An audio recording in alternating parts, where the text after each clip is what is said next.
Dracula is back. Back because you have called him.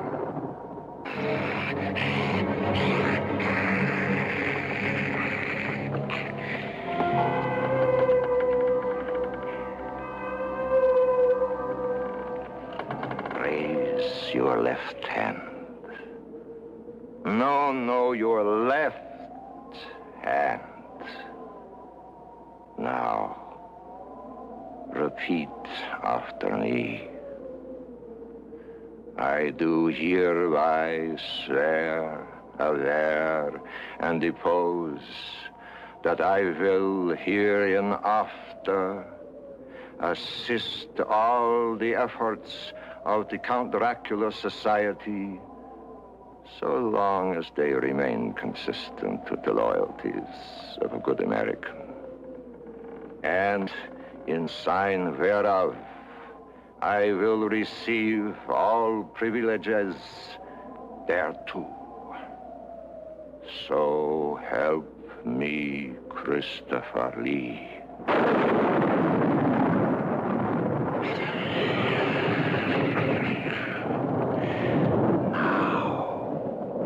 Now, you are one of us.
Yes. Yes, you do that. I will. Goodbye. Oh, how they talk. Are you busy? Yeah, working on the Watterson project. No, there's no rush for that. This letter came this morning from that Biddulph woman you sold your house to. She wants to make some major structural alterations and seems to think that you are the only architect to deal with it.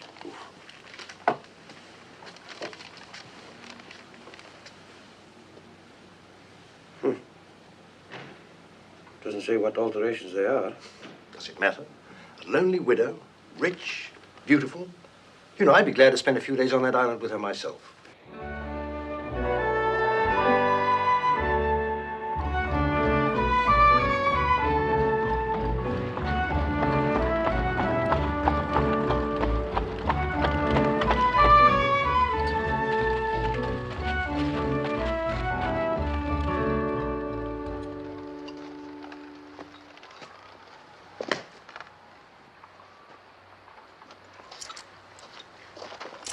Thank you, sir.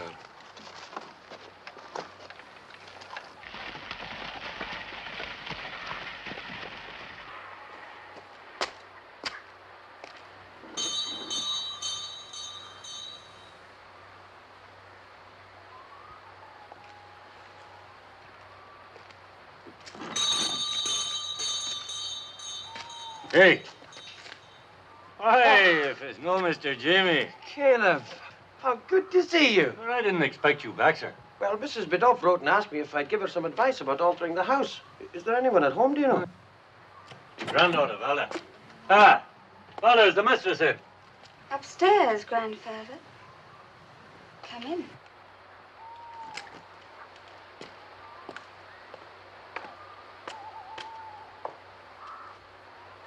You were about this high the last time I saw you.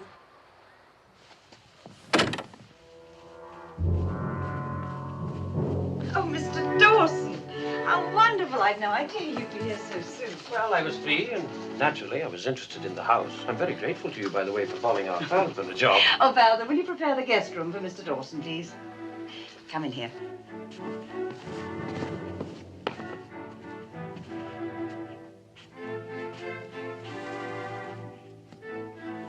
Doesn't seem to have changed very much.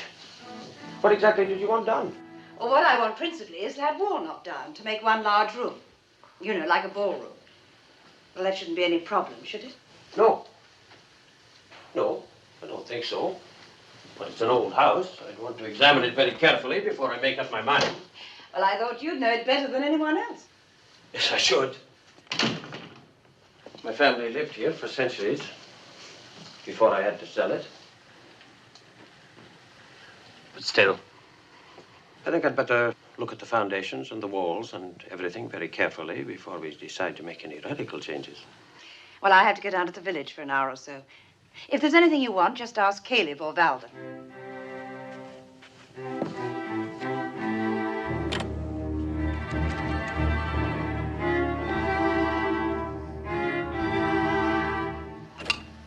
May I ask you a personal question? If it's not too personal.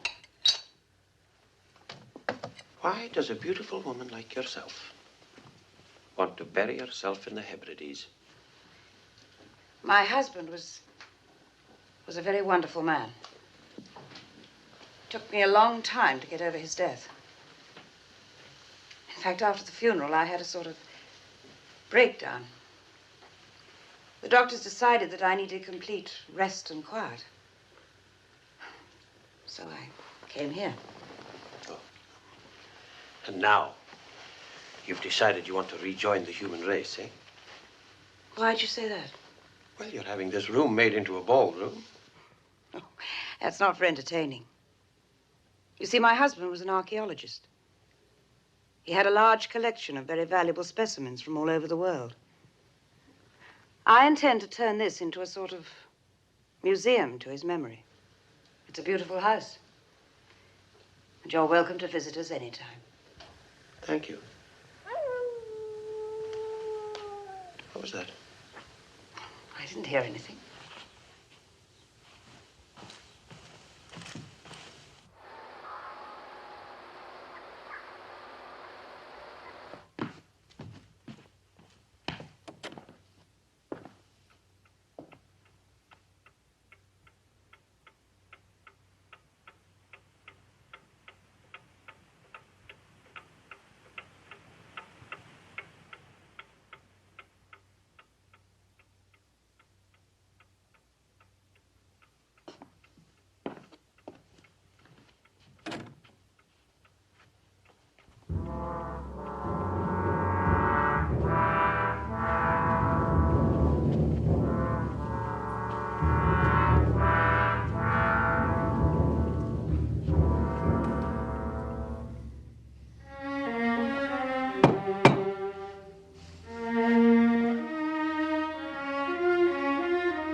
Valda!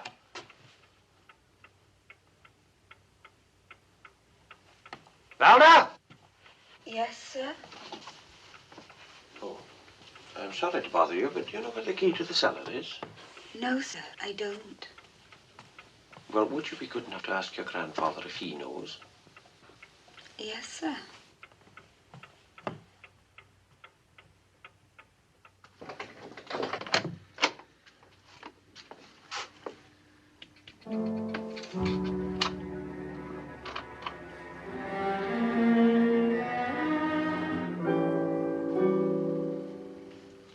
The lock's been oiled recently. That's strange. I didn't do it. Here's a torch, will you?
Caleb, Aye?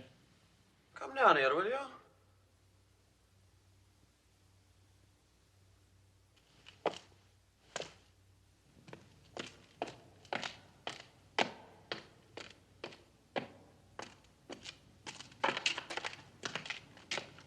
Caleb, do you know what this is?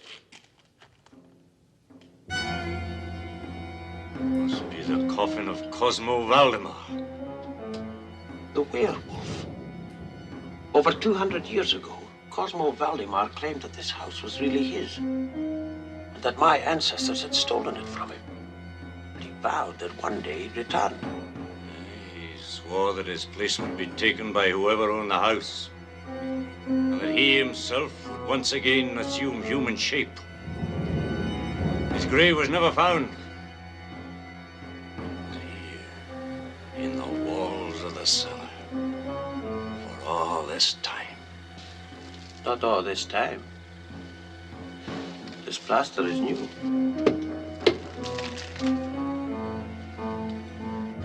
I'm going to find out what's in that coffin. Come on, give me a hand.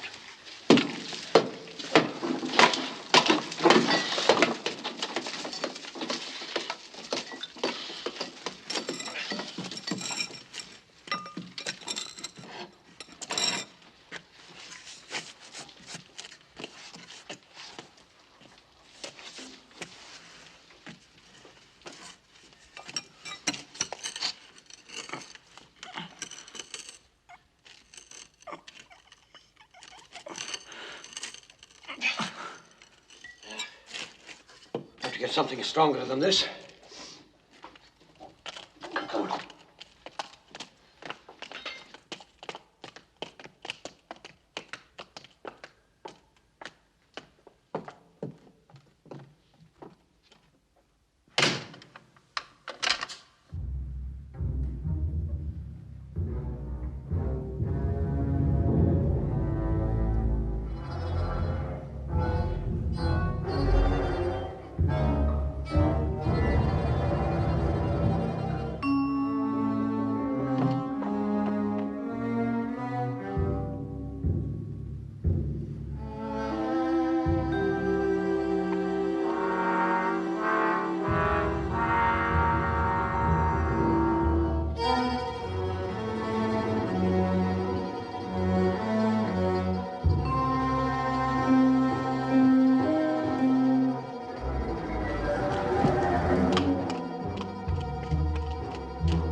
Mrs. Biddulph.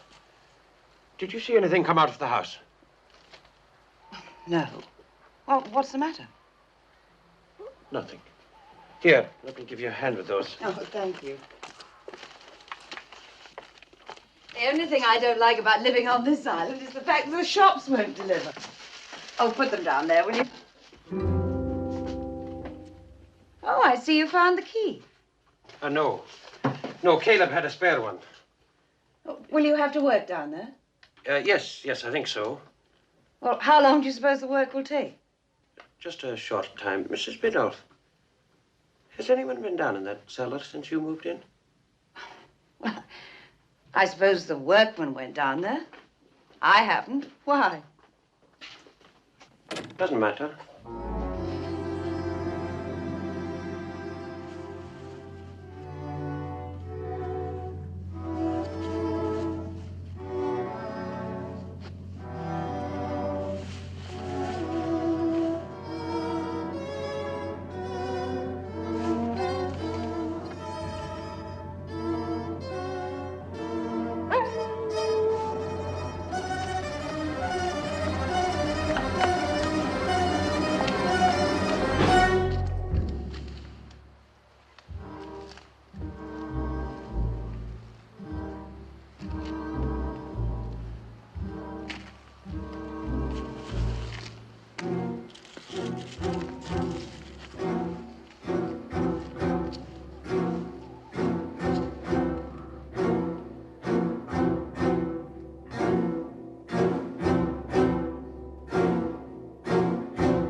Go up to your room and lock your door.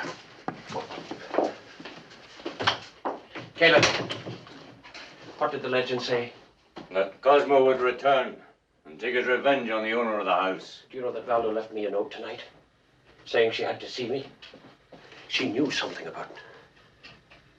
Do you have a gun? Aye. Get it. What you gonna do? Something came out of that coffin tonight. Something evil and strange. I don't know why it killed Valda, but I know who it's going to kill. My great-grandfather had this made out of the silver sword that killed Cosmo. It's hung in the house ever since to protect it. I'm going to melt it down and make bullets. Silver bullets. When that coffin opens tomorrow night, I'll be waiting.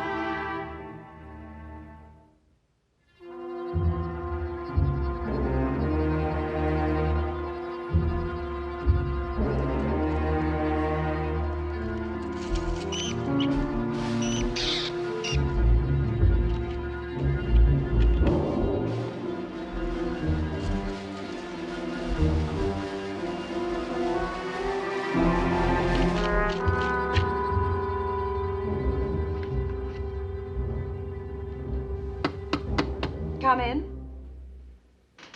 I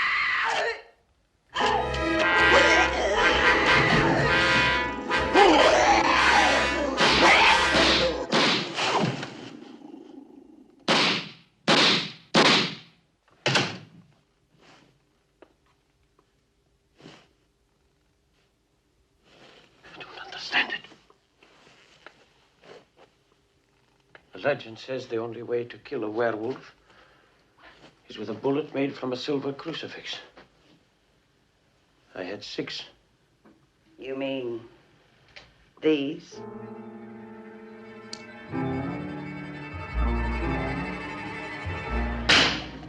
You see, what the legend really says is that Cosmo Valdemar will resume human shape again when he's replaced in his coffin not by the owner of the house, but by a descendant of the man who killed him. Now, any dutiful wife would do anything to bring her husband back to life, even after 200 years.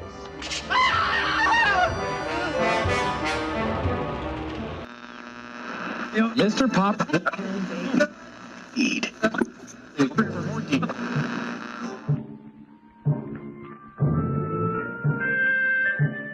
My brother went with me to Millau in the southern part of France. For while I wrote my novel, he was to rest. The doctors in the States had told him to take a complete 6 months rest. I knew of no better place in which to do it. It was a warm evening in June when it began, this tale I tell. A warm evening, cooled by the soft breath of a summer's breeze. Everett, my brother, had gone for a walk.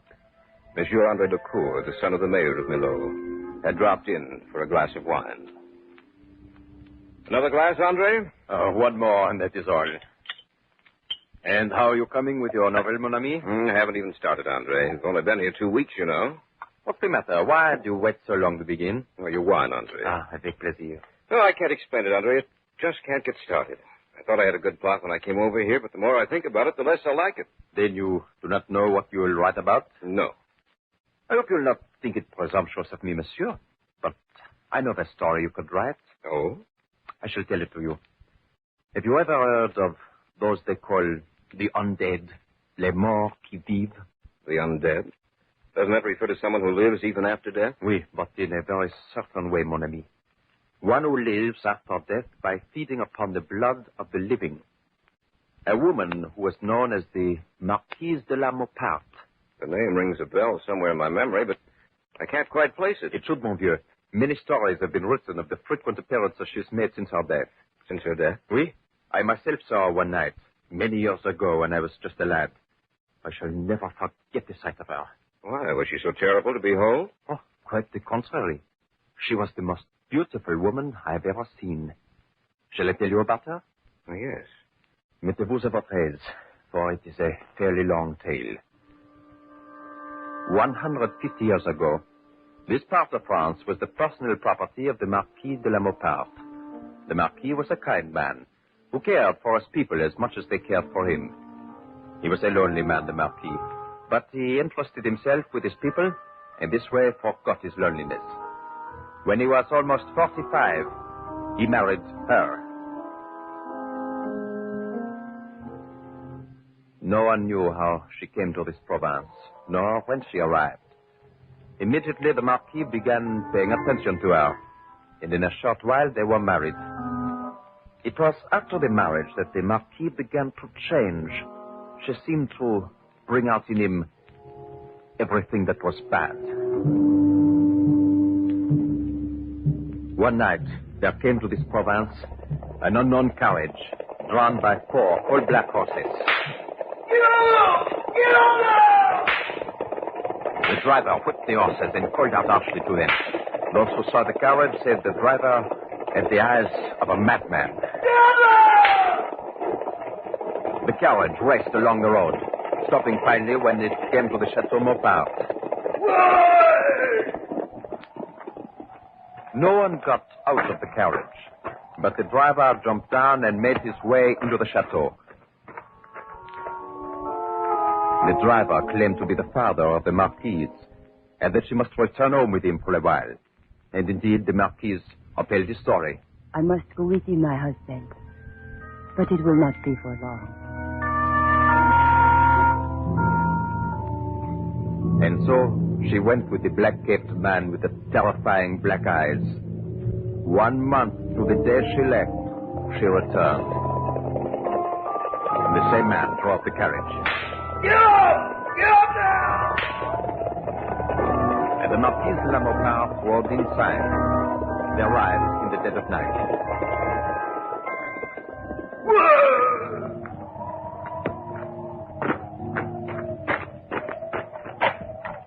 We are here, my daughter. As I see. You have what I have promised you. As long as time exists, so shall you exist.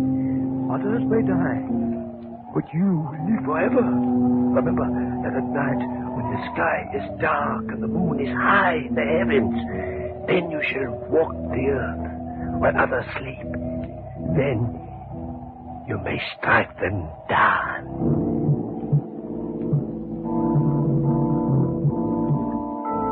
The Marquise went into the chateau, and the carriage and man disappeared and were never seen again. It was after her return that the Marquise developed an aversion to sunlight. By day she would sleep, and when the sun had set, she would wake and live while others slept.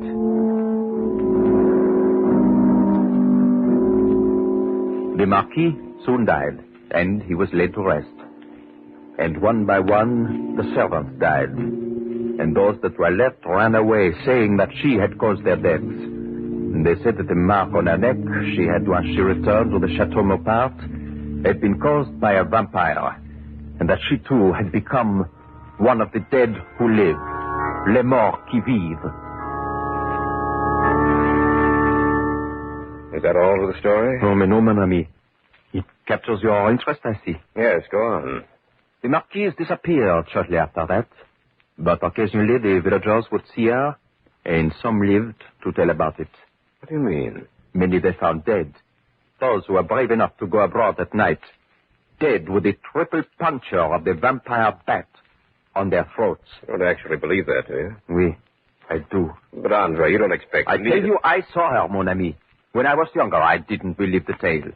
Another lad and I had gone over to the chateau to play around the ruins. It became quite late, and the sun set in the west. Suddenly she was there, in back of me, standing there in a black gown, with her raven tresses falling down over her shoulders, her skin the color of pale ivory, and her eyes looking through me, holding me in a trance by their power. Oh, no. I shall never forget her, mon ami. She must be beautiful, the way you describe her. Words cannot do justice to her. By the way, where's your brother? Oh, he said he was going for a walk along the river. Which way, north or south? I don't know. Why? Because the ruins of the Chateau Maupeou stand north of Millau on the river. No one ever walks there alone at night. You really expect me to believe that story? I would if I were you, monsieur. The Marquise walks along the bank of the Tarn River at night. If your brother is walking north, toward the chateau, he is apt to meet her. And that meeting, monsieur, could very well result in his death. We sat there in the gathering darkness. Andre Lecour had just told me a story I found difficult to believe. Yet he sat there sipping his wine, and the look in his face told me that he believed it. Believe me, mon ami, if your brother is walking north, along the banks of the Tarn, he is apt to meet the Marquise. And that meeting could very well result in his death. You really do believe the story, don't you? But of course I do. And I would advise you to believe it too, mon ami. What do you think I should do? Go searching for him. Alone? I shall go with you, monsieur. All right. Venez avec moi. Come with me. Together we shall go to the bank of the Tarn. Perhaps we may not find him. But if we do, he will be a victim of les morts qui vivent, of the dead who live.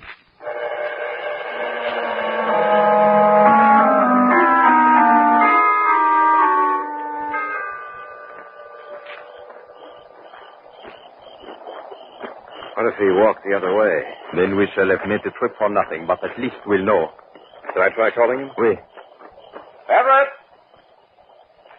Everett! If he's around here, he should have heard that. He might not be able to hear you, monsieur. Maybe we ought to split up. A good idea, but do not go far. Stay within voice of each other. All right. You go south, I'll go north. We meet again here in 10 minutes. 10 minutes. Au revoir. See you later. I watched him walk off.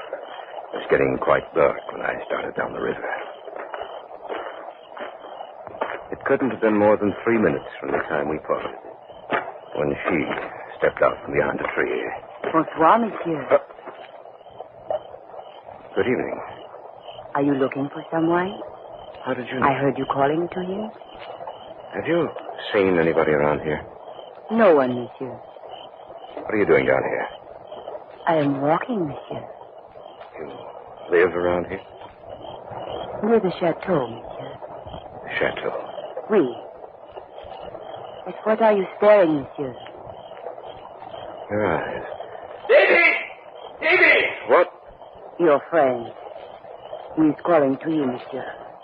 A bientôt. Davy, I found him! Where are you? Follow the river north. A bientôt. Are you coming, Davy? Yes, Andre. Where are you? Right along the riverbank. Yes. Yes, I see you. Where is he? Over here. Everett. Don't worry, he's alive. What happened to him? I will show you. Let me light a match. Take a look at his throat, monsieur. 3 little red marks. And that is correct, mon ami. The mark of the vampire bat.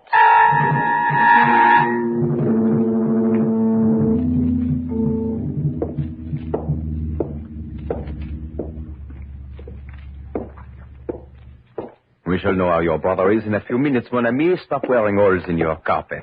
I saw someone out there, Andre. Out where? By the river. Oh? Who was it? A woman. A woman? Yes. What did she look like? I don't know. It was pretty dark. She stayed by. She's bringing Ed back here. Did she talk to you? Yes. What did she say? Well, she said she was out walking, that she lived near the chateau. You know, her eyes, they were the only things I could really see clearly. They seemed to burn and shine in the darkness. I felt like I was being hypnotized, and then you called me. That snapped me out of it. Then you have met the Marquise of Death, mon ami. And had I not called you when I did, you would not be alive to tell about it. Did she say anything else? Yes. She said, a bientôt, 2 or 3 times. You know what that means, do you not? Something like, I'll see you again soon, isn't that it? Oui, and she means that, monsieur. She will see you again. Oh, the doctor's coming. Yes. Perhaps he can tell us how badly your brother has been hurt. How is he, doctor? He is at a narrow escape. You are his brother? Yes. He will need blood transfusions. He has lost a great deal of blood. Then, do you think we should take him to the hospital? We cannot do that, Monsieur Gaumont. Oh, why not? This is a very delicate matter. The people of Milo will not allow it. What do you mean, Dr. Moreau? You tell him, Andre. Oui, doctor. What he means, David, is that she will follow your brother wherever he goes. The doctor cannot take the risk of bringing him to the hospital. The danger to the other patients would be too great. You can't just... I shall bring it back here, Monsieur Gaumont. All right. He was walking down by the river, was he not? Oui, Monsieur Gorman and I went after him. We found him just in time. Those 3 marks on his throat. You know what they are, monsieur? The marks of the vampire bat. The mark of the Marquise of Death. Why hasn't anything been done to stop her? Because we cannot find her, monsieur. And besides, the townspeople are afraid to go after her. If they went out in sufficient numbers... They've tried that before, mon ami. When the sun shines, they've gone out and searched for our resting place, for she lies helpless during the rain of the sun. They've searched all day, and yet they've not found it. And those unlucky ones who stayed after dark, some of them went to join those she had claimed earlier. That's why they do not go out after her, mon ami. They are afraid, and with good reason. What do they do? There are protective measures, Monsieur Gaumont. Garlic, the cross, things which the dead who live fear. But it is getting late. I shall return as quickly as I can. What was that? It sounded like a window breaking. Came from upstairs. Come on. Could he regain consciousness? I noted. Then what broke the window? We'll see right now. Look out! What was it? The dead who live. The vampire bat. What's it doing here? Let me see. He's all right, isn't he? No, Monsieur Gaumont. He is not all right. He will not need the transfusion now. Your brother is dead.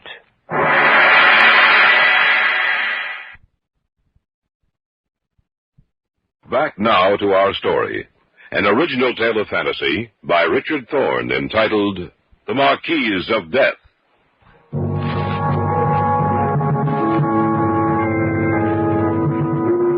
The 3 of us, Andre Lecour, Dr. Moreau, and myself, stood there, staring out the broken window after the thing that had flown out. My brother lay in the bed, eyes open, seeing nothing. He will not need the transfusion now. Your brother is dead. What? That is correct. Remember what Andre said about her returning? Well, she did. She came back before we could do anything for him. Now, it is too late. You stand here and calmly say that he's dead. You accept it for a fact, but you don't propose to do anything about it. What can we do, mon ami? We can go find her. We can destroy her. Oh, others have tried before you, Monsieur Gaumont, with no success. I don't care. I'm going out there, even if I have to go alone. You cannot go out there alone. But I am, and you're not going to stop me. I shall go with you, mon ami. And I, Monsieur, I shall go with you, too. What about him? He will be all right, Monsieur Gaumont.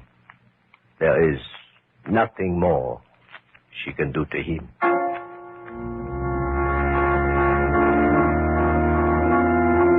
Before we started out, the doctor insisted on picking up some things.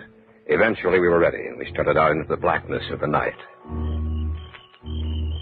You have everything? Yes. All right, let us go. Where shall we begin, Doctor? In the ruins of the chateau, Andre. Why did you bring all those things out from the road? The wooden stake, crosses? If we find les morts qui vivent, the dead who live, we shall have need for the things we have brought. We must stay close together, close enough so that we can always talk to each other. No matter what happens, we must not become separated.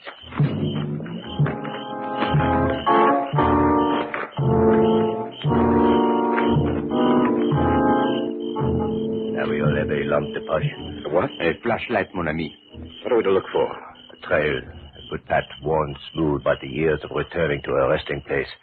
I've been thinking since we started out tonight, and that, I am sure, is the only way we can find her. At either end of the path, there we shall find the resting place of the Marquise of Death. Let's begin. Oui. I will take the center, Andre. You take the left. All right. Monsieur Gaumont, you take the right. All right. We will circle the chateau at varying lengths from it. Look not only for the path, but for the presence of each of us, so that she cannot destroy us singly. All right, let us go. Right. Bonne chance, messieurs. Bon chance. Good luck. That is far enough, Monsieur Gaumont. Right. Look for the footpath. Oui. Bonsoir, monsieur. We meet again. What? Silence. Where did you come from? I have been following you, monsieur. You're so beautiful. My eyes. Look at my eyes. Your eyes. And I come close to you. Like this, monsieur. So close. Davy!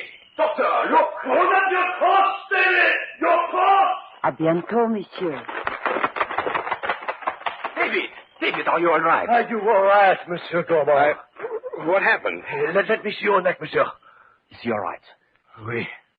She did not touch him. All of a sudden, she was here beside me. She told me to look into her eyes. I couldn't help myself, and then I seemed to be going to sleep. It is a good thing Andre looked back and saw you, Monsieur Gaumont. We reach you just in time. We will have to stay together, the three of us. We cannot split up. Oui. You're standing right there, right?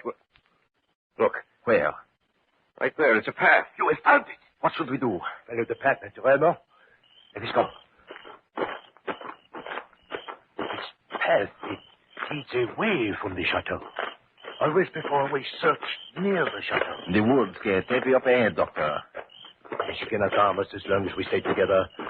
Put the cross around your neck, Monsieur Gaumont, as Andre and I have done. Right. Had you worn it there before, she would not have come near you. Now, the woods begin here. Let us go slowly, then. The path is well hidden. Oui. No wonder we have missed it so many times before. Look, up ahead. A cave. The path leads into a cave. Then that must be her resting place. Let us go quickly. Be careful. She'll be around here somewhere. It's getting close to morning. The sky is lightening. Oh, the better for us, Monsieur Gaumont. She will be powerless when the sun rises. This is the cave. Let us go inside. Shine your lamp to pass ahead of us. I see something. Up ahead. Looks like a coffin. It's a coffin, monsieur. Aye. She will be returning soon. The sun will rise in a short while. She must return here to sleep through the day. To the other side, into the shadows.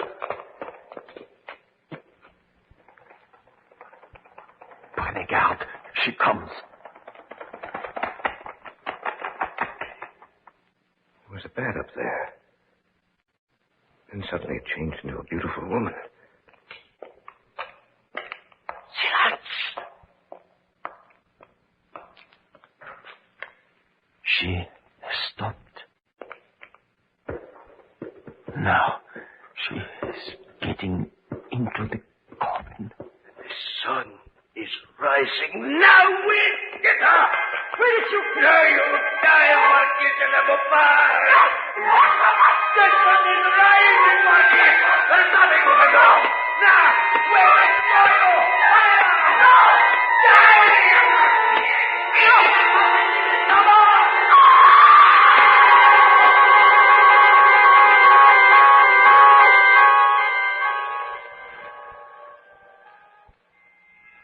Is she dead? Oui. She is dead. Truly dead. A stake through her. Why did you kill her that way? That is the only way the dead who live can be killed, mon ami. So perishes the Marquis de la Beaupart. The terrible toll of death she has taken through the years is now ended. She has crossed a barrier from which there is no return. Below has been freed from the curse of the Marquis of Death.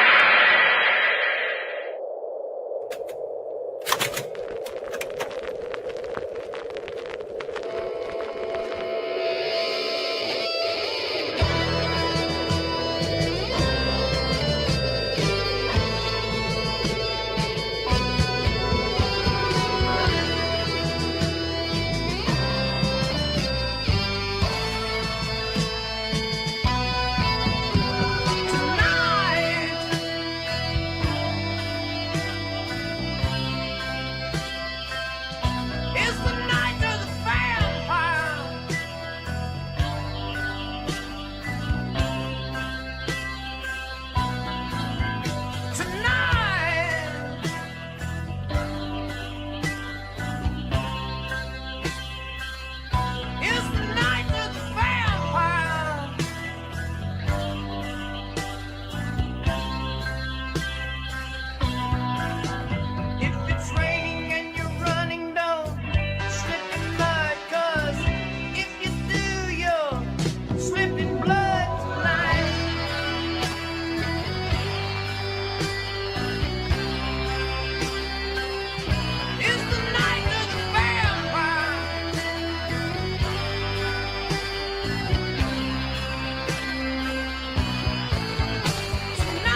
Africa, the dark land where voodoo drums beat in the night, where the jungles are deep and full of secrets, and the moon that lights them is still a mystic moon.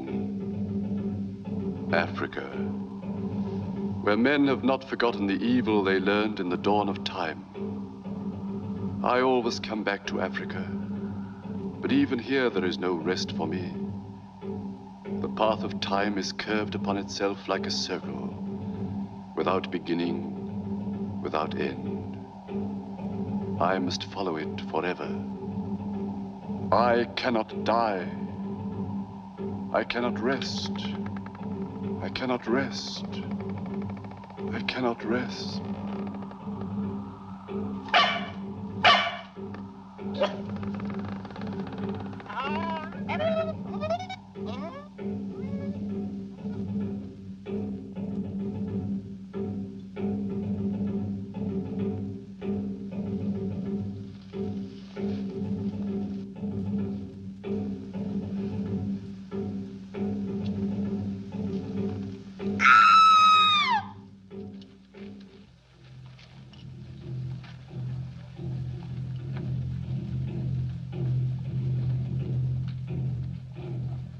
So bless me, Father. Bless you, Mongo. Go on your way and have no fear.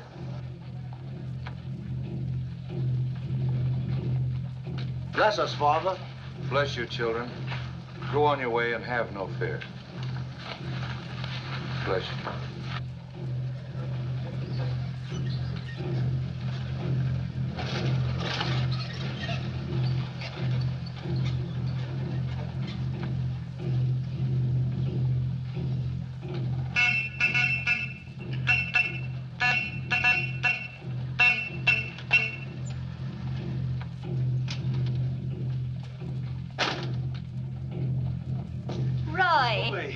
You've been away for 10 years. Less than 10 weeks. Have I changed? For the better. Only that's not possible. I'm, still wearing it. Just wanted to make sure you didn't pick up some more of them while you were in Johannesburg. In a hospital for children. Well, how about the doctor? 60, skinny as a rail and bald.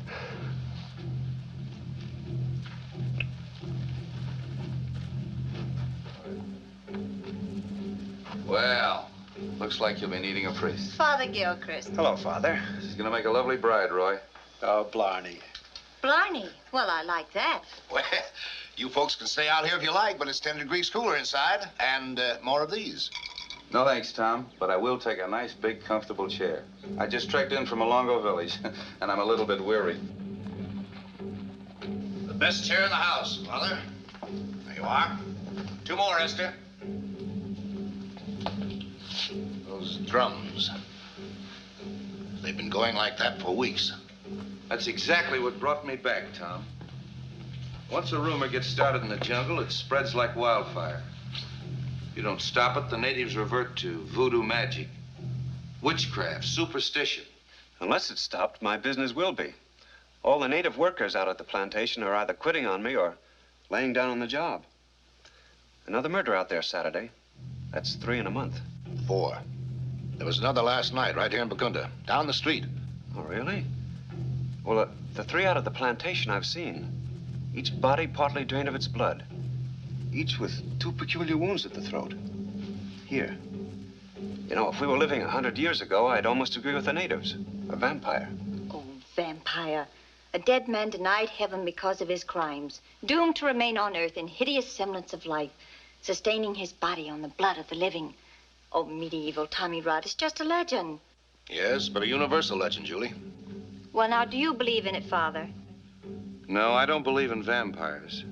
But I do believe with the church in the power of evil. Whether we believe it or not, something's going on. It's having a bad effect on my native workers. Same trouble here in town. Any ideas, Roy? Yeah, I thought I'd see Webb Fallon. Webb Fallon? Who's he? Fallon. Fallon. That's from the old Gaelic. It means the stranger. One who walks in the darkness beyond the campfires. And that describes Fallon. He's a newcomer to Bakunda. Runs a dive down near the waterfront. Nobody knows exactly where he came from. And in Africa, you don't ask questions. Well, what can he do? Well, in the short time Fallon's been here, Come to know more about Bakunda's underworld than most of the natives. If anybody knows what's going on, he does. I'll be back shortly.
Natural. We're not through yet, Fallon. You've got everything but my shirt down there now, but you can't throw naturals forever.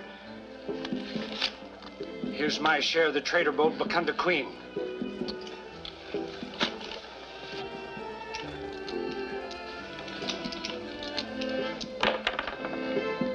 $7.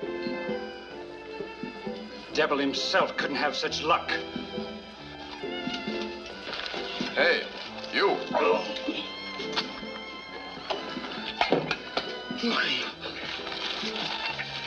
Hey, everybody! The drinks are on me! Hey! Hey! Come on over here! Hey! That sailor, he'll make trouble. Go and dance, Lisa. Hello, Fallon. Well, Mr. Kendrick. Pretty rough on the guy, weren't you? Oh, I didn't ask him to play. Well. Boxcars. You didn't come here to shoot craps with me or drink my bad gin. What's on your mind, Mr. Kendrick? Well, a lot of people come to your place, Fallon. All kinds of people. I thought you might know something about these mysterious killings. Yeah, but Kunda seems to have gone back into the old ways, in spite of the Father Gilchrists and all they can do. Well? Nobody could shoot a game like yours with straight dice, Fallon. I want my money back and my ship, too. Take it easy, fella. I draw the dice myself. They're straight. Stand at this, Kendrick.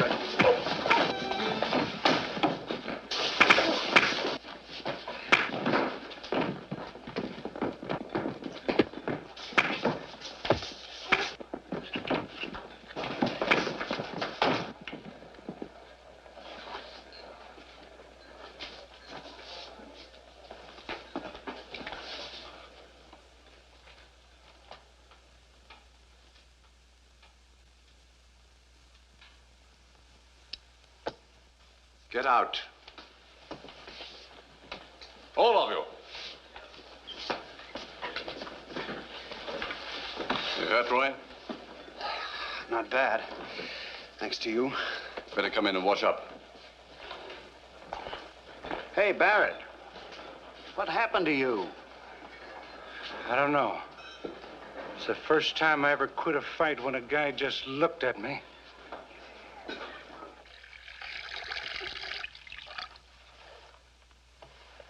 What happened to your mirror? Did you break it? Well, I removed it. The mirror's as bad as the sun if a strong light hits it. I have to be careful. I've got bad eyes. Africa's a pretty tough place for a man with eye trouble. Oh, I don't go out much in the daytime. When I do, I wear these. Come in. Excuse me, Mr. Fallon. You know the fellow you give your battered winnings to? The one that was buying drinks for the house? Yes? He just dropped dead out there. Heart attack, I guess. Not a mark on him. I'm sorry. Is there anything else, Jack? Well, no, I guess not. Except, what will I do with this? Give him to somebody else. Yes, sir. Don't touch that. I'm sorry. I was only looking for a cigarette. I didn't mean to speak so sharply. It's only that, well, this box means so much to me. 1588. The year of the Spanish Armada. But that's your name. And the name of my ancestor, Elizabeth Regina. Yes, she gave that box to the Webb Fallon of that day for services rendered to the Crown. Here, you wanted a cigarette? Well, thanks. That's very interesting. Why don't you come to dinner and tell us about it? I'm staying at Tom Vance's place. I'm sure they'd like to meet you. I wonder. You're a lucky man, Roy. Found for yourself the loveliest girl in all Africa. Or anywhere else. Oh, a slight exaggeration, I might add. Cigar? Ah, well, how can I thank you for a wonderful evening? The most charming people in Bakunda society. It's been a pleasure. Quite different from the life I usually lead. Mr. Fallon, do you mind if I ask you a question? Oh, please do. Just why do you lead this sort of life? A man of your intelligence and culture. Oh, fate sometimes leads a man down strange pathways. Man always has a free will. Always. Sometimes things drive a man, regardless of his will. Things that may even tear his soul. There's always the church.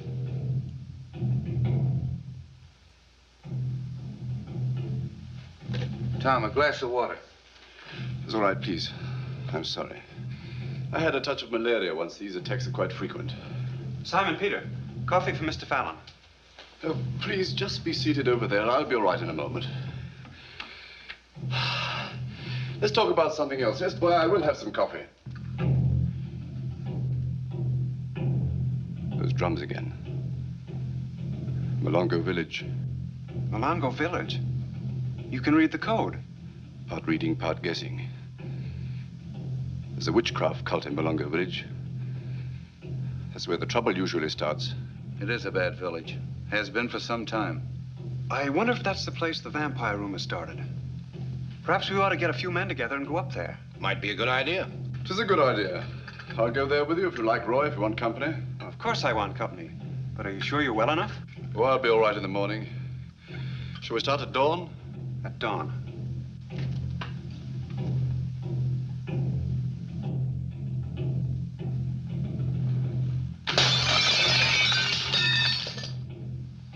What broke that mirror? Evil, Mr. Roy. Evil.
You hit?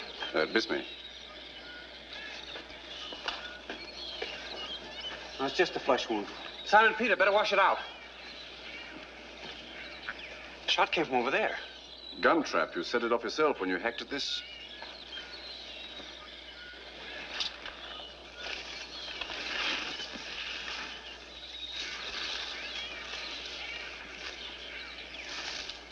This is the second time you saved my life, Fallon. How can I say thanks? Oh, don't try. We're getting into bad country. I think we better make camp here for the night unless you want to run into more of these. Yeah, I guess we'd better.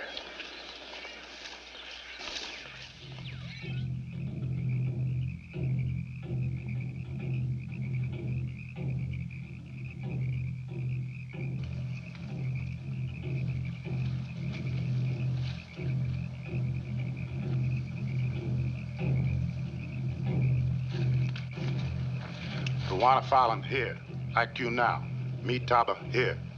Bullet come from front over there. Bullet hit Taba. Same bullet. Why bullet no go through Buwana Fallon?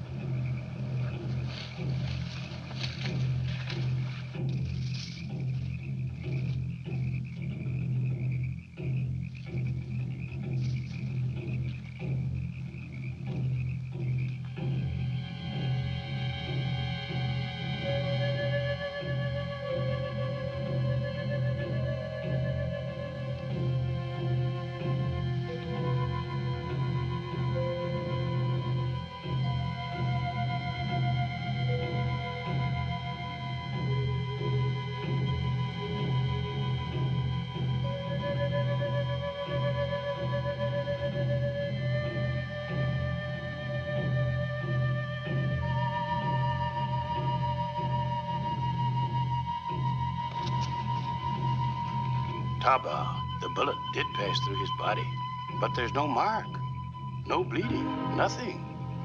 Vampire. Taba, he must be destroyed. Bullet won't destroy him. What will? A spear dipped in molten silver.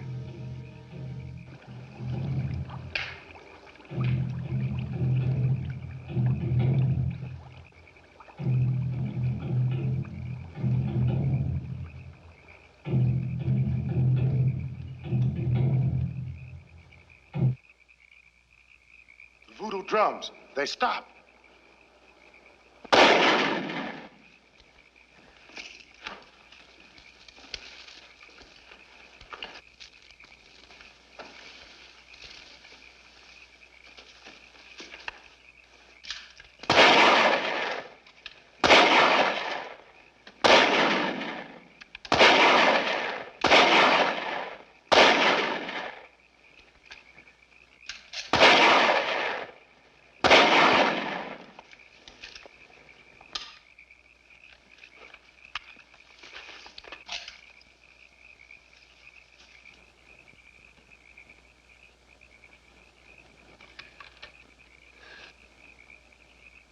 Vampire. Troy, help me in. Quick. Take it away from me. Take it away. I can still feel it searing me. There's no blood on it, Roy. Fallon. You know now the drums were telling the truth.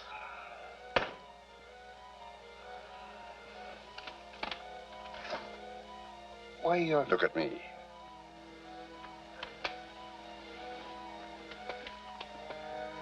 You're seeing a creature that doesn't exist. You're looking at a legend. The natives knew. As soon as they saw the first body, the first victim, they knew what creature it is that must have human blood to live. Stay, Roy. Listen to me. 400 years ago, there was a young woman. I caused her death. Since that time, I've been under a curse.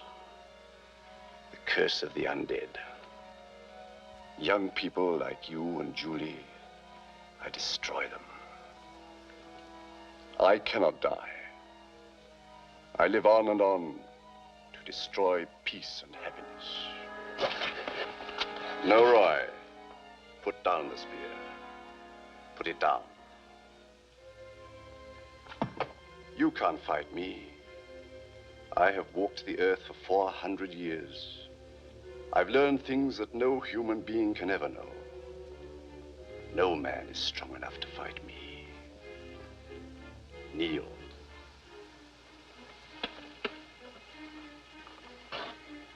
What do you see? Only your eyes. Do you hear me? I hear you. Your mind belongs to me. From now until the day you die. You will never speak of this. Never. I will never speak.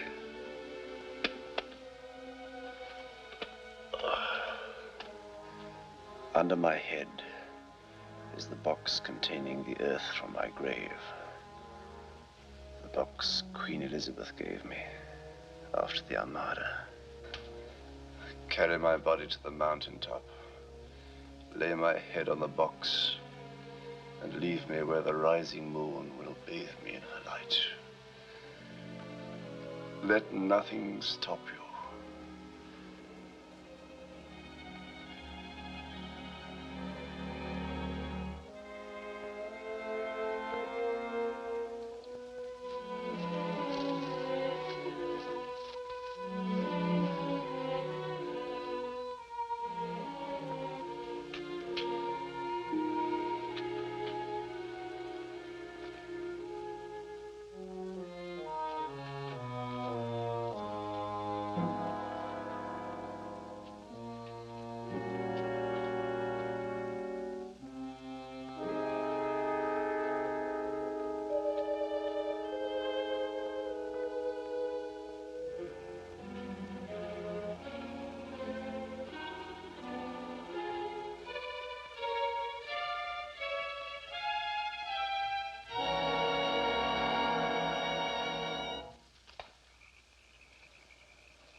Taba, dead.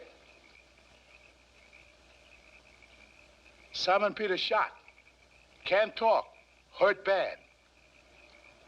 Take him back to the plantation. Safari is over. Tomorrow I'm starting back to Bukunda.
Roy, we've been expecting you every day.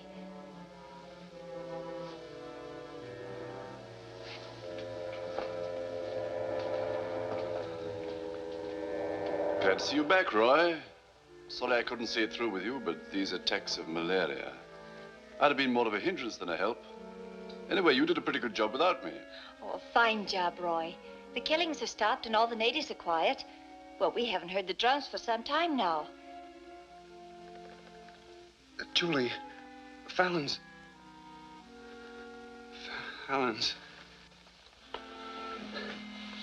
What are you trying to say, Roy? I don't know. I can't seem to... It's the fever.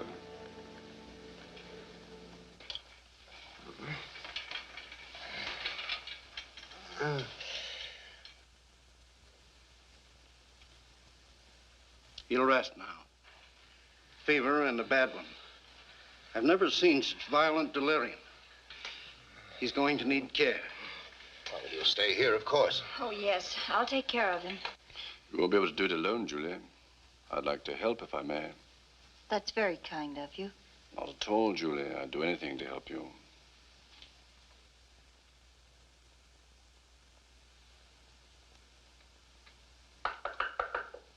Come in.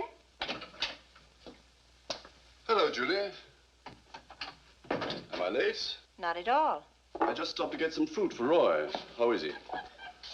I can't understand it. Normally the fever goes after a few days, but this has been going on for 2 weeks now, and there's no change. Oh, he's come out of it once or twice, long enough to ask me to wire to Johannesburg for this book. I can't imagine what he wants with it.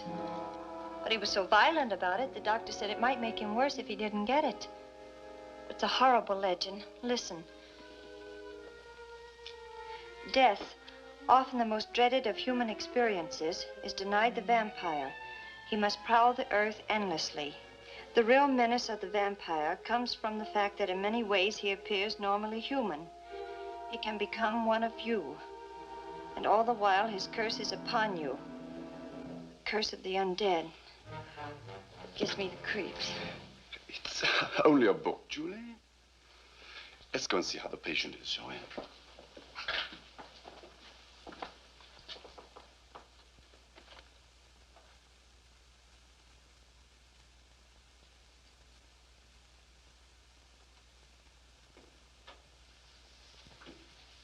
He's still asleep.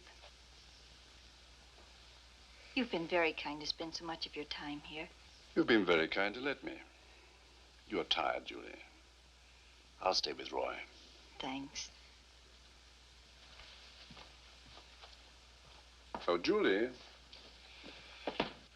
I almost forgot. I have something for you. Oh, it's beautiful. But... Please. Being here in this house has given me a new interest. Showed me a side of life I am not accustomed to. I'm grateful. Go and rest, Julie. You're one of the nicest people I've ever known.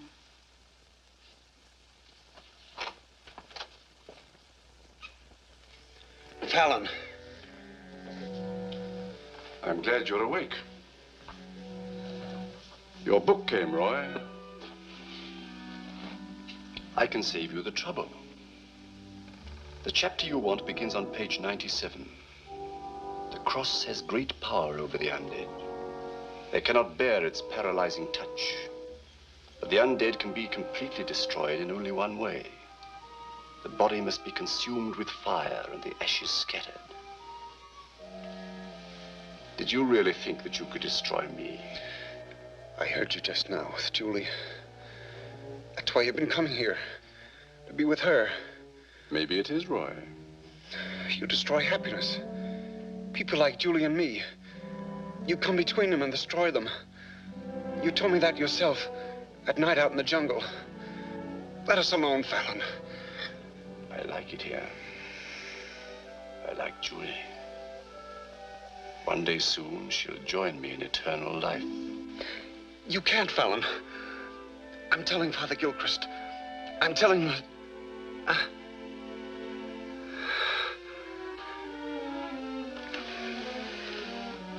You are not telling anybody. There's nothing you could do to stop me. Nothing.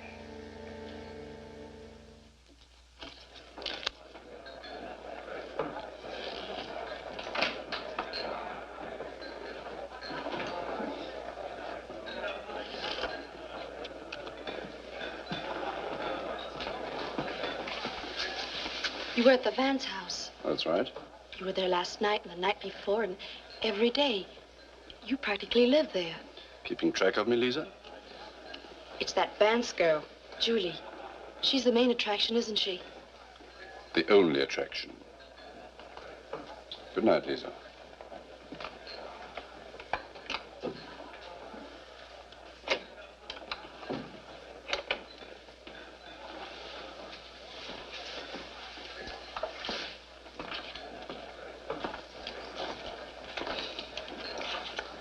What's the matter? Did he give you the brush off? Let me alone. You don't have much luck with Fallon, do you? Neither do I. How about teaming up? What do you mean? I'm well healed again. I'm looking for a chance to even up the score. You can't win. Are you sure?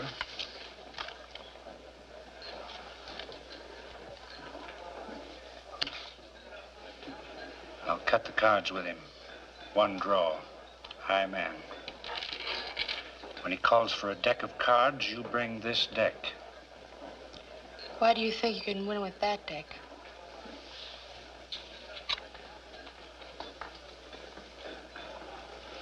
This is why.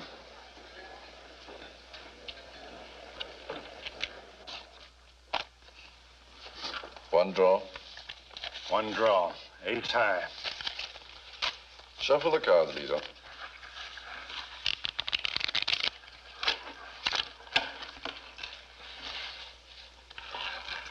You first.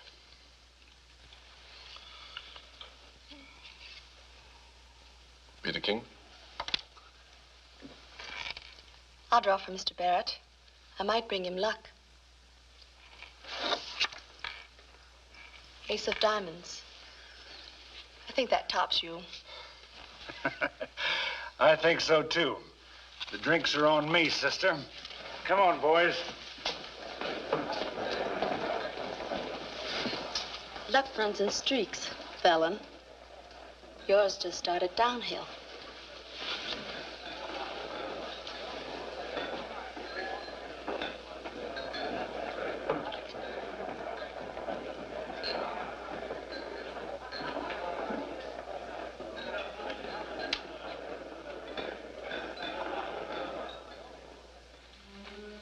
Well, we did it, huh, babe? We may regret it. Leave the regrets to Fallon. How about helping me spend some of this?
Hello, Lisa.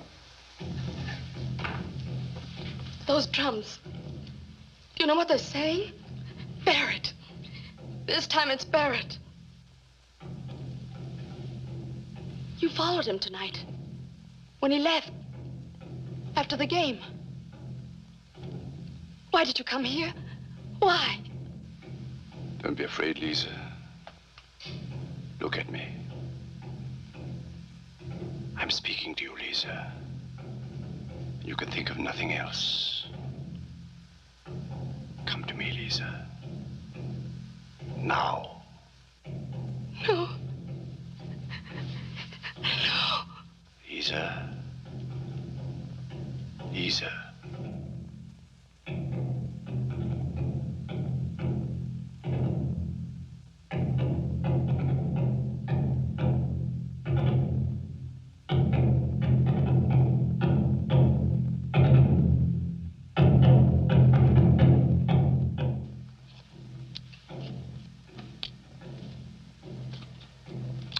I'm sorry I can't help you, gentlemen. Barrett was here last night, and so was Lisa. As far as I know, they left together. But I've no idea what happened to them after that. Mr. Fallon, we understand that Barrett did some gambling here last night.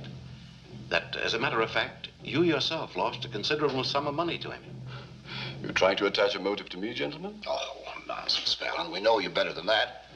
Furthermore, we mustn't forget that Barrett's winnings were found in his pocket, untouched. The killer could have been frightened away. No, I doubt it. And even if robbery were the motive in Barrett's case, how do you account for the murder of the dancer? You've known this girl for some time, Mr. Fallon? Yes, she worked for me here ever since I opened. I was very fond of Lisa. I don't know where I'm going to find another dancer half as good.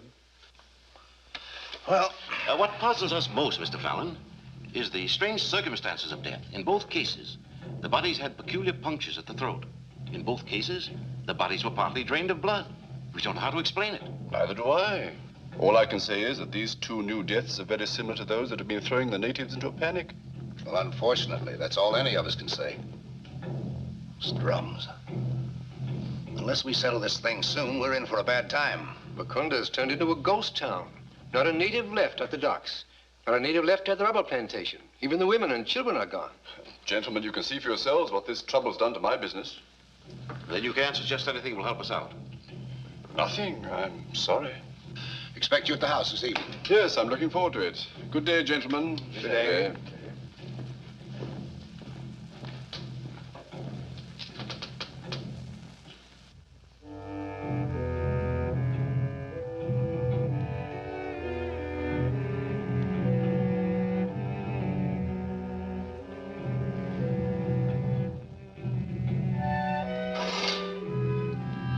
Roy! The light, Roy, it's in my eyes. Draw the curtains. You heard me, Roy. Draw the curtains.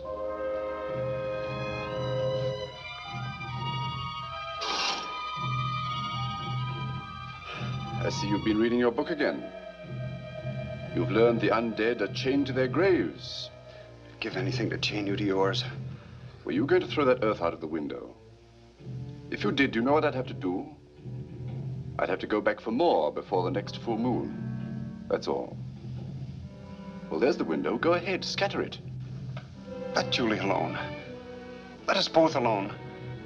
Go away anywhere, away from Bakunda. Where to? This has all happened before. It'll all happen again. No matter where I go. Until the end of time. You look human. Isn't there any human soul left in you? Do you have to kill and destroy? On the contrary, I bring life to my victims. Didn't you read that in your book? Lisa will rise from her grave and walk again, just as I did. So will Barrett. So will Julie. You bother with a dagger when even a bullet couldn't hurt me. You've forgotten your book, Roy. Go back to Julie while you still have the chance. She won't be with you much longer.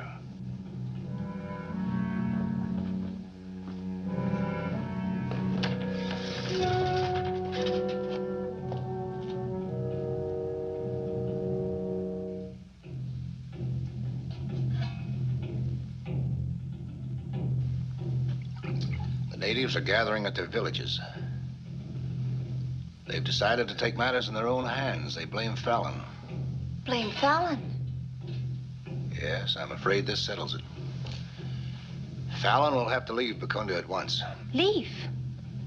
But you can't do that to him. It's for his own protection, Julie. Giving up everything, that's protection? Oh, please, try to understand. I think I do understand. You're afraid. Somebody has to be blamed, and Fallon's the outsider. Julie, that's not the point. No, I can see that. Fallon's tried to help in every possible way. Yet you're willing to take away everything he has and drive him out of here. Because these silly things have happened and... You want to see him killed? I want to see you find out the truth. Dad, don't you realize that driving Fallon out of here isn't going to stop this thing? It'll just start all over again, and then you'll have hurt him, and all for nothing. Oh, I'm sorry. I'm afraid we'll have to risk that. And you, Roy, are you going to risk it too? Well, why don't you speak up? Fallon saved your life not once but twice. He made that trek through the jungles with you, and he's been taking care of you through your sickness, and... Well, why don't you say something? Why don't you defend your friend? Julie, please. Roy's not well. You shouldn't. Well, what's the matter with him? What's the matter with all of us?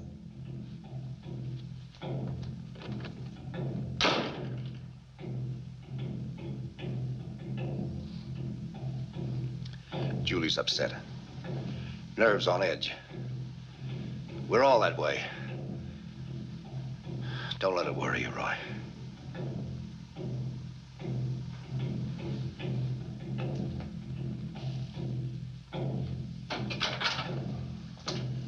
I'm glad you're here, Father.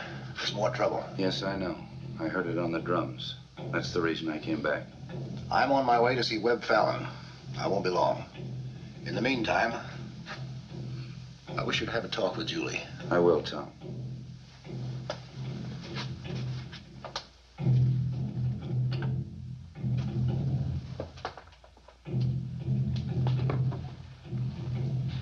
Roy, first I'd like to have a little talk with you.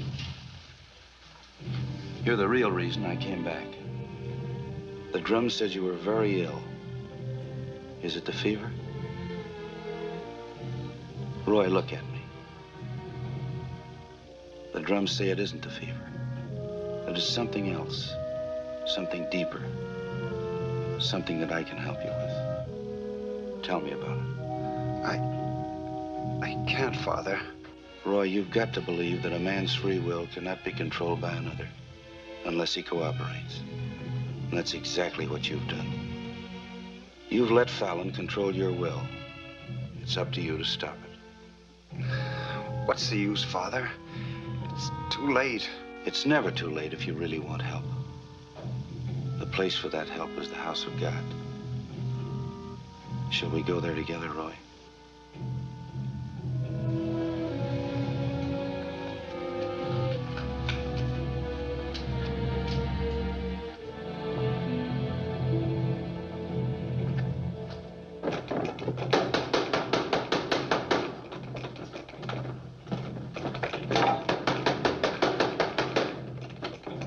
Well, Tom, glad to see you. Good evening, Fallon. Voodoo magic. That's what I came to see you about. Come in, let's shut out that wind.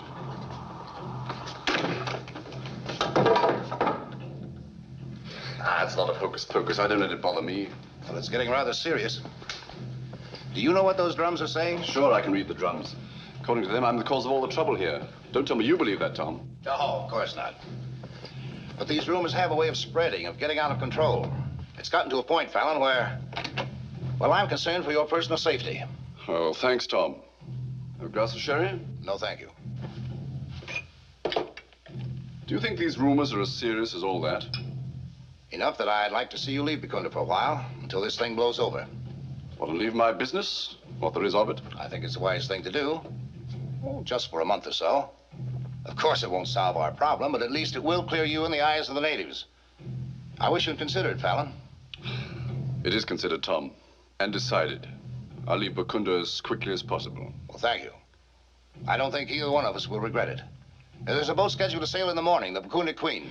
Not the Bakunda Queen, Tom. No skipper since the death of Barrett. Don't worry, I'll find some way of leaving the country.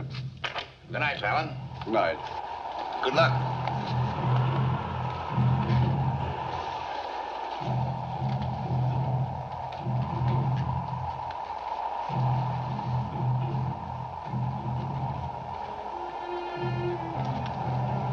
Julie. Listen to me.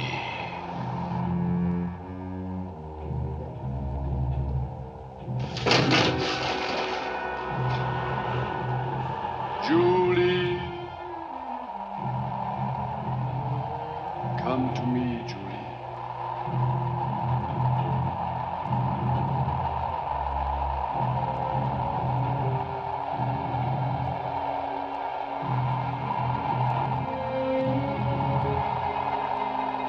Julie, I'm waiting.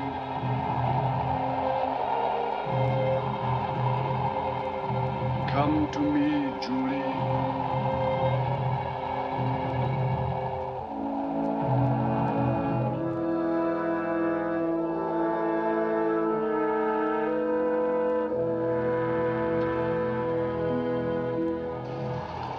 I'm here, Julie.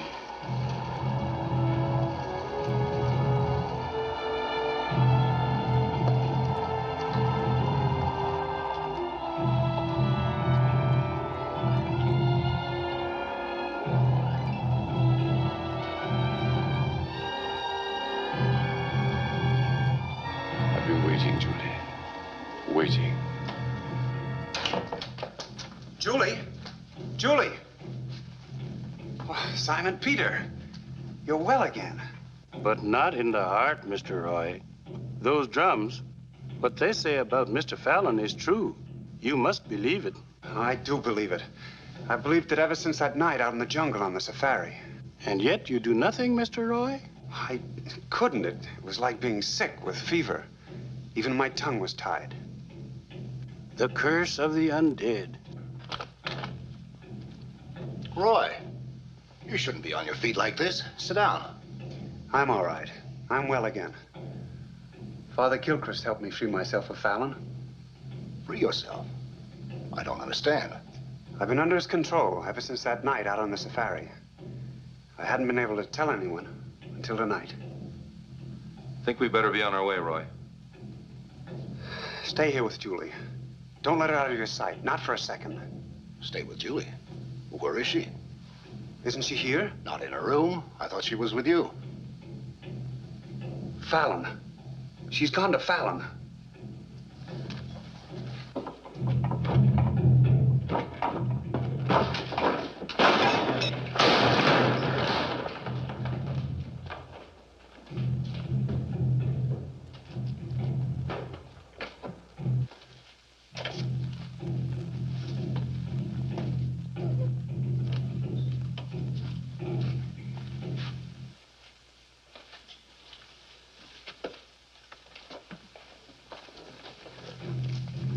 Box of earth.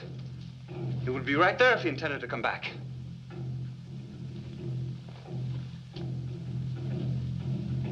But that's Julie's. She's gone, Tom, with Fallon. What about the Pecunda Queen? It's scheduled to sail at dawn. Not until next week. There's no skipper to replace Barrett. There's no other ship in port. Well, if they went by motor, they're either bound for Angana or Calabar. I'll get Dillon to open the telegraph office. Not a chance in a million they went anywhere but straight into the backcountry. We can't telegraph into the jungle. Oh, wait a second. We can. Simon Peter, the drums.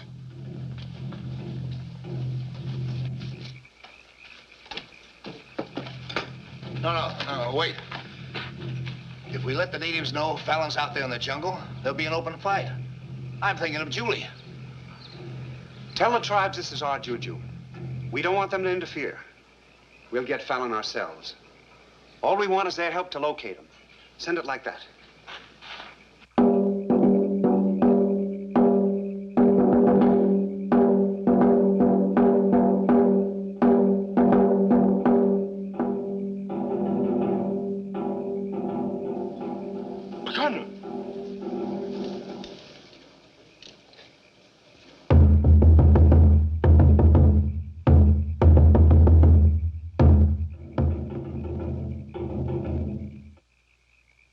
That was Zambo's village. They have seen nothing of Fallon or the lady. Ask them to relay our message, and have each tribe that receives it relay it again.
Fallon and the lady have been seen on the trail near the Malunga village trekking north.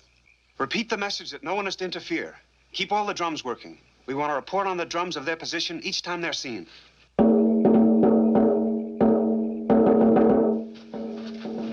Roy, there's no chance to get carriers now. We'll have to go alone with light packs and rifles. Rifles are useless, Tom.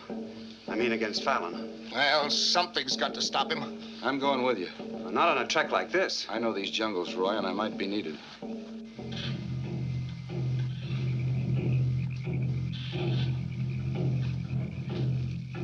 This is Itoba village, Julie. We can stop here.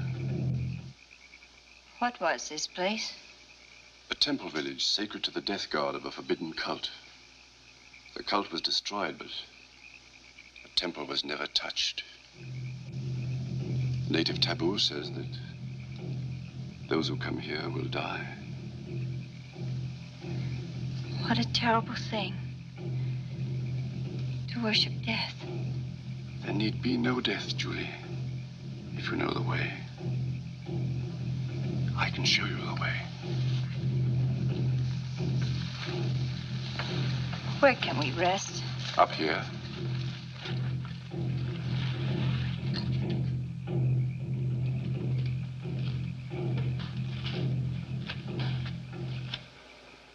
This is the Holy of Holies, the Temple of Death.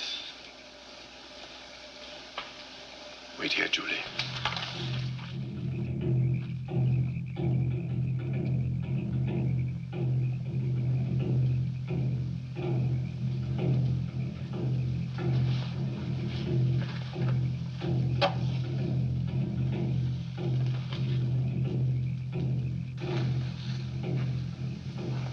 Come in, Julie.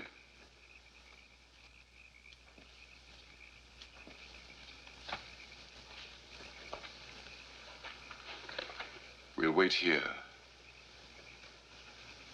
until moonrise.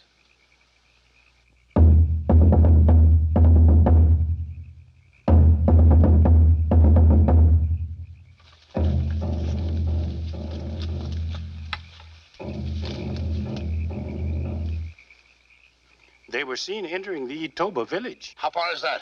About 2 hours, pushing hard. The moon should rise in a little less than 2 hours. You mean we can't make it? We've got to make it.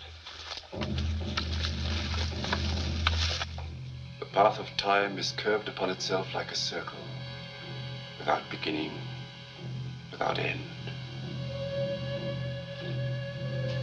A man may follow that path forever if he chooses. He need not walk alone. We could walk that path together, Julie. We could visit worlds that no human eye has ever seen. Will you come with me, Julie? I'll go with you. Always. Sleep, Julie. Sleep. When the moon is risen,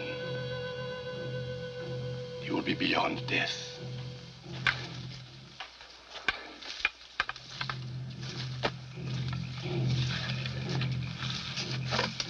It's almost moonrise.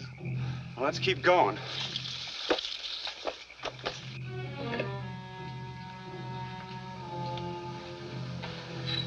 Julie, this box contains the earth from my grave. It's not a sign of death, Julie. It's a sign of power in another world.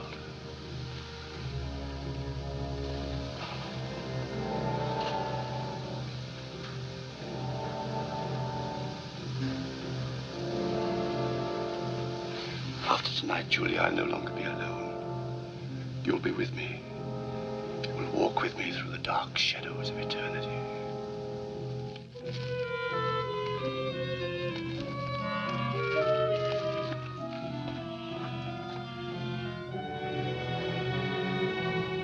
Julie, listen to me. Julie, the time is now.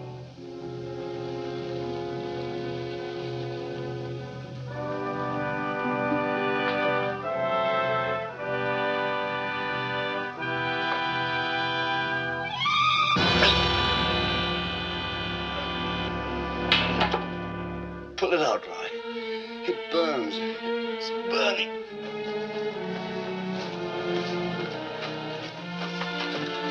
It's burning. It burns.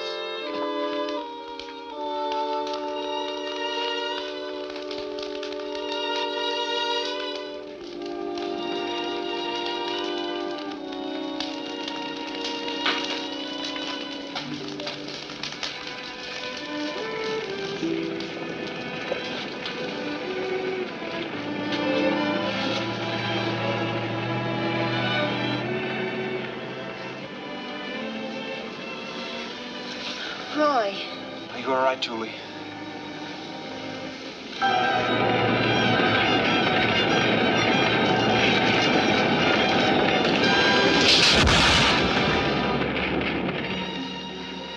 It's like a terrible dream.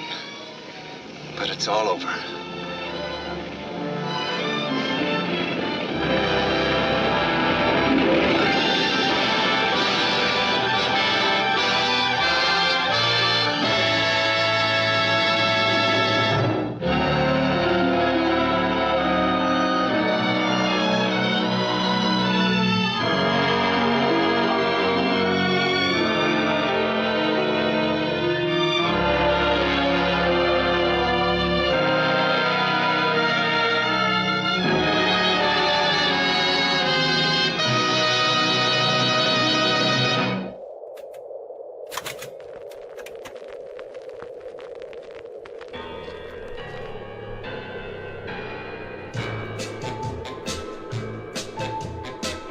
If you don't believe in vampires, turn up the radio. Somewhere in this town right now is one that you might know.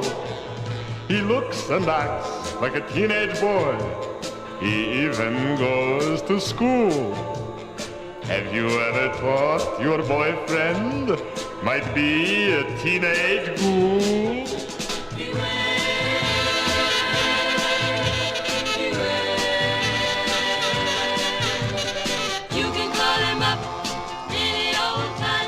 Pennsylvania 4, 5, 7, 8, 9. I bet you they'll catch you soon and get you up beneath the moon if you don't remember to beware.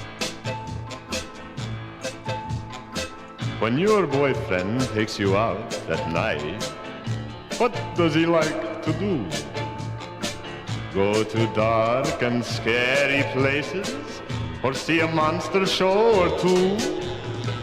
Does he seem to like the moonlight? Does he kiss you on the neck? Why does he say you're his forever? You'd better check your neck.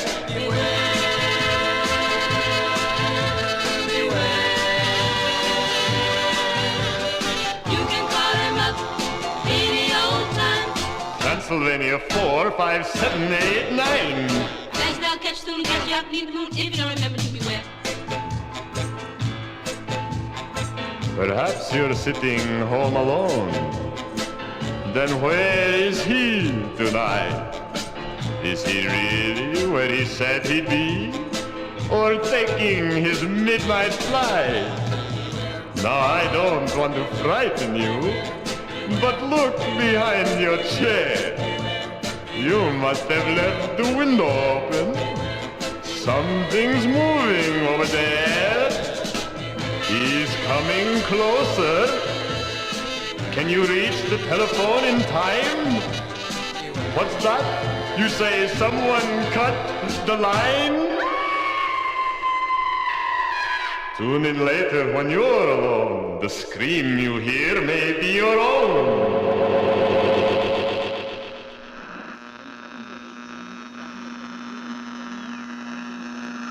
Are you one of the frightened? Do you whistle past the graveyard? Well, then perhaps you're really like the rest of us. So come with me. Just a short ride through the hills past the old burial grounds where Count Alexis met the lady in the long flowing veil. The famous castle of the Alexis family had long towered on the hillside in the Bavarian valley. Count Alexis himself, the last surviving member of the historic clan, was tall and handsome and kind. Indeed, the only wonder in the village was, when would he marry and raise a son to continue the glory of his ancestors? And then one storm-tossed night, when he was out on the marshes with his hunting dog, Alexis saw a tall, beautiful, dark-haired woman in a long, flowing veil walking across the meadows towards him. It seemed her carriage had overturned on the bridge and crashed into the raging waters of the Casny River. Her driver and horses had perished, but she had managed to save herself. The Count had already surrendered to the romance of their meeting, but only the hound dog seemed to whimper and growl and behave badly whenever the lady drew near him. But the Count insisted that the lady be his guest and took her straight to his castle. Within a fortnight, Alexis had wooed and won her, and the village celebrated the wonderful news. Alexis would have an heir. But in the days preceding the marriage, the young Count seemed to be failing in health. He lost weight so that his uniform seemed to hang on him. And curiously enough, to the staff of the castle, Sonia, their future mistress, fairly glowed with health since her ordeal in the river. But when no one could recall seeing her in the daytime, rumors began to spread.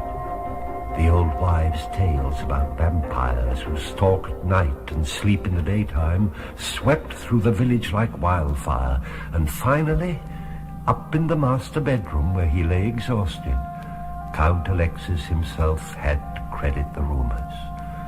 How else this sudden loss of weight and failing health? And why should Sonia's blooming good health coincide exactly with the loss of his own vitality? Count Alexis made up his mind. He pulled the bell cord by his bed and summoned his manservant. When the fellow appeared, the Count asked that his fiancée be brought to him. But the servant shook his head. The Lady Sonia had gone out before dawn, riding off to the west, as was her usual custom. Count Alexis had heard enough. He dressed, armed himself with a short dagger, and ordered his fastest horse. He thundered down the castle road off to the west, towards the very spot where he had first met Sonia. The meadows were barren, and darkness was coming on. The Count led his horse carefully over the hilly ground. Finally, he found what he was looking for. A stone slab set in the earth, covered over with vines and leaves. Triumphantly, he dragged it to one side, and looking down, he could just make out an open coffin with Sonia lying in it, her pale beauty and blood-red lips gleaming in the dying light. Alexis drew his dagger and raised it for the kill. But he said the only way that you can kill a vampire is a stake through the heart while it sleeps. But suddenly, the dagger fell from his hands, and a slow, eerie smile played over his face. Like a stone man, he settled down beside her to wait for the vampire's hour. For he had learned Sonia's secret too late to stop him from becoming a vampire himself. See now, my friend, see? Those two bats wheeling through the darkness? It's Sonia and Count Alexis winging through the night and waiting for the chance to assume human form again. You don't believe me? Well, I'm sorry. The people of the village will believe nothing else. My, but you do have a soft, delicate throat.